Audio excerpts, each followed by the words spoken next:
তিথিতে দুর্গাপুরের শিবাজি এসএন ব্যানার্জি রোড সংলগ্ন ময়দানে দুর্গাপুর অথেন্টিক স্পোর্টিং ক্লাব তাদের চতুর্থ বর্ষের শ্যামা পুজোর খুঁটি পুজো অনুষ্ঠিত করলেন। এদিন সকাল থেকেই ক্লাব সদস্যরা একত্রিত হয়ে মহা সমারোহের সঙ্গে খুঁটি পুজোয় সামিল হন। এদিন খুঁটি পুজো উপলক্ষে দুর্গাপুর অথেন্টিক স্পোর্টিং ক্লাবের পুজো কমিটির কোষাধ্যক্ষ সুপ্রতিম পাল জানান, এবছর তাদের শ্যামা পুজো চতুর্থ বর্ষে পদার্পণ করল। এবার ডাক থিমের অনুকরণে নির্মিত মণ্ডপ।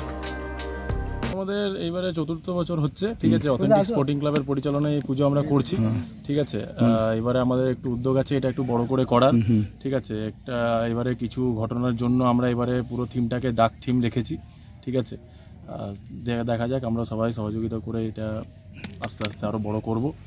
কত বাজেট? এবারে বাজেট আমাদের 1,80,000 তো এখন আপাতত হয়ে গেছে, ঠিক আছে। কি থিম হচ্ছে? একটা ডাক থিম হচ্ছে এবার। আচ্ছা, ডাক থিম হচ্ছে, কিছু ঘটনাকে কেন্দ্র করে আমরা এবারে ডাক থিম করেছি। ঢাকের বাদ্যিতে ঘণ্টা ও শঙ্খধ্বনির সঙ্গে পুরোহিতের বৈদিক মন্ত্রের মাধ্যমে অতি ভক্তি ও নিষ্ঠার সঙ্গে দুর্গাপুর অথেন্টিক স্পোর্টিং ক্লাবের চতুর্থ বর্ষের শ্যামা পুজোর খুঁটি পুজো সম্পন্ন হয়। এবছরের পুজোয় ডাক থিমের পাশাপাশি থাকছে সুদৃশ্য প্রতিমা। বাজেট আনুমানিক 2 লক্ষ টাকা। এছাড়াও পুজো উপলক্ষে মাঠ জুড়ে দর্শনার্থীদের মনোরঞ্জনের জন্য মেলার আয়োজন করা হয়েছে। Samarendra Das, LCW India, Durgapur.